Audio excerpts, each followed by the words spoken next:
Around 4 million Australians suffer from back pain. For many, it's debilitating. But imagine living in agony knowing you can't access a treatment that could change your life. 13-year-old Michaela loves to dance and is a champion netball player. Thanks to life-changing surgery for debilitating scoliosis 2 years ago, she's able to do all of her favourite things. Without it, I would be tilted to the side a lot, not being able to walk properly, having bad lungs, and without the surgery, I would be completely different. Joanne's Michaela's mum. We all forget that she even had the procedure and that the screws are even in her back, or that she even had scoliosis. Some afternoon tea, ladies. A bureaucratic bungle now means that surgery could cost Australian families up to $130,000, leaving them with the awful choice of having to find the cash or miss out. Knowing how much she benefited from it, it's really upsetting that that option can actually will be taken away from other families.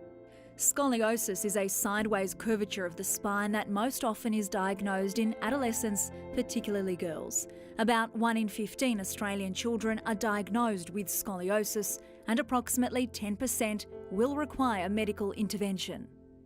Causes quite an abnormal posture, appearance, can cause pain, but not always, and really it's a significant cosmetic issue as well. Dr. Michael Selby is a spine and orthopaedic surgeon in Adelaide. He's led the introduction of a minimally invasive spine surgery called VBT. Traditionally, you'd look at exercise or bracing, and then if the curve continued to get worse, you'd look at a fusion operation using screws and rods as well as bone grafts to make the spine straighter, and it essentially stiffens the spine through that area.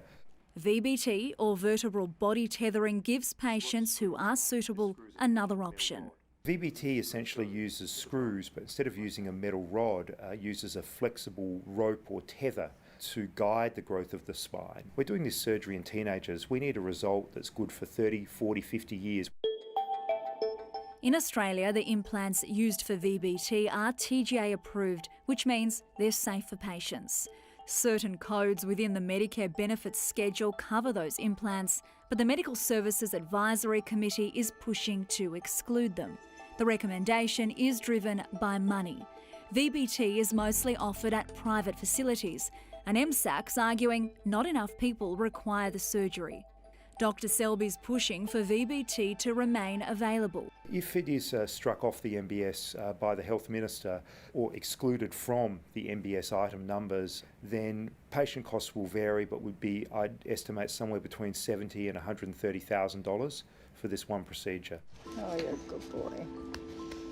I knew it was going to be life-changing, the recovery time, the risks involved, so yes, I didn't take it lightly at all, but I got to a point where I couldn't really walk more than 1 kilometre.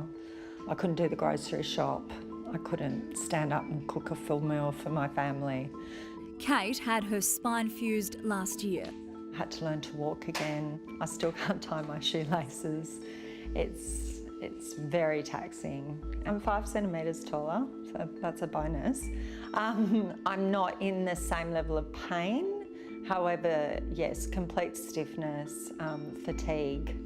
I just can't keep up. I'm certainly not the wife, mother, friend I used to be.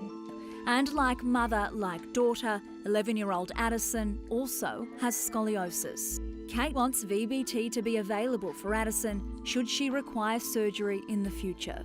Do you get worried about Addison? Yeah, I'm so nervous about her. I mean, having gone through it myself, for me it was a really one good option, because bracing your child 20 hours a day throughout the best years of their life, that's not a great option either. We look to be taking a step backwards at the moment, which is a shame. I don't want to have the surgery, Mum, I want to get it earlier, I want to deal with it now than later. Mm-hmm. So this is the first x-ray that we did where you could see that there was a clear curve in her spine. And then this is her x-ray once she's had the surgery, pretty much straight after she's had the surgery, and you can already see almost an immediate improvement, and as she continues to grow, it'll improve even more.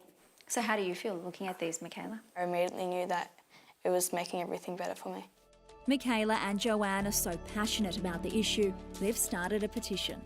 I would say to the Health Minister this is grossly unfair on patients and their families. VBT remains a good option for a number of kids and the research is there to support it. Just one simple surgery that can help their family will change their life.